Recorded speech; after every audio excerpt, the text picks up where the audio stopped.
Alright guys, y'all wanted to see it. Hopefully that light helped a little bit. I doubt it. Here's a quick comparisons or size comparisons of the LST 3XLE. Of course, this is the new kid on the block compared to the Traxxas XMAXX 8S and then the Arrma Outcast. Of course, this has got some super huge 8-scale tires and wheels on it, but you guys can kind of see the size difference between the LST and the Outcast. Ignore the little blue spy in the background.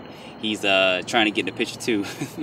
So anyway, I wanted to show this to you guys because I did want to show you, I did tell you that there is a size differences in these. Try to move this back some. So the Outcast is going to be shorter, and with the stock tires and wheels, it is going to sit a little bit lower than the LST. So the LST is bigger. To me, it's almost a 1/7 scale instead of 1/8 scale. But then again, if I put my Kraton now, but I converted that over, it's almost going to be the same size and length of that.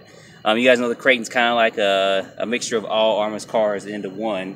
And then of course we got the XMAXX right here as well. This is the 8S version, so it is the bigger of the three, and it is the biggest truck that I've owned so far. We'll see about the LST when they come out with a the LST going to 5th scale. They come out with an electric one. I'm not too into the gas one, but anyway, wanted to show this to you guys so you can kind of see these all kind of sized up, the big three boys on the block.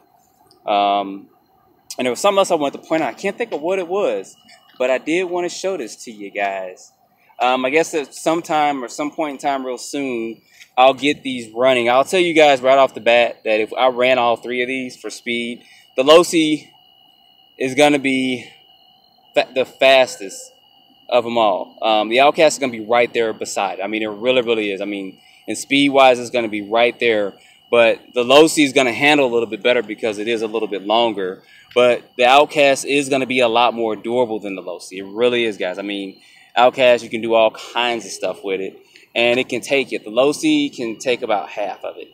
The XMAXX, on the other hand, it will be the slowest of the three because it is larger.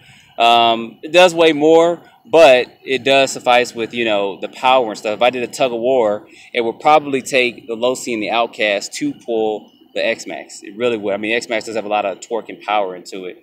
So that's one thing the XMAXX does have, is it does have size and it does have torque and power over these. But out of all three of these, the LST is going to handle the best.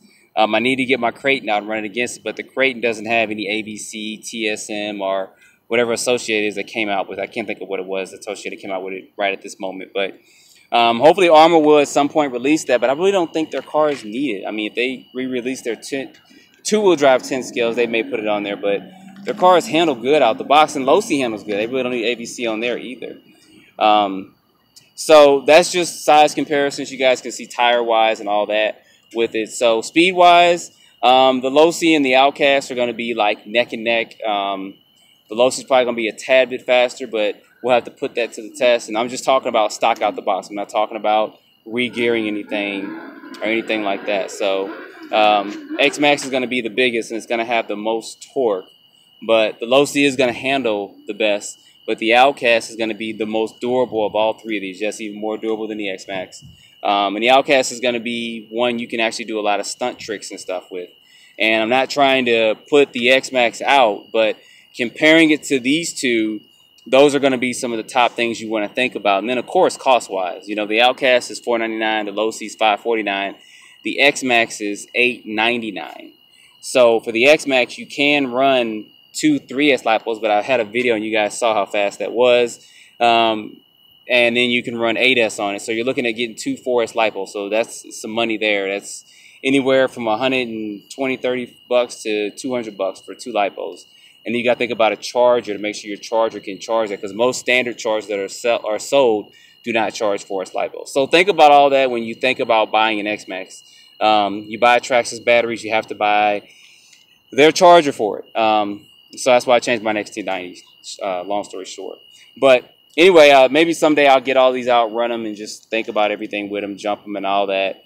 The jumping wise, I don't know, I have to get that to the XMAXX. The other ones may jump a little bit farther because we're going to have a little more speed, but the XMAXX is going to handle jumps better because of its size and stuff. And it's going to do a little bit better off-road and rougher terrain and stuff because of that. So all three of them are good.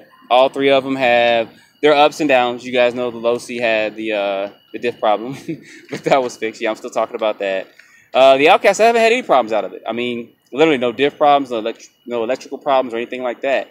No issues whatsoever out the Outcast, and neither out of the XMAXX either. It's just battery stuff are going to be more expensive, but if you're gonna play big, you gotta pay big as well. So anyway, these bugs are starting to come back out, and they see some fresh brown meat out here. So you guys don't forget to like and subscribe, and stay tuned for more videos. And thanks for watching.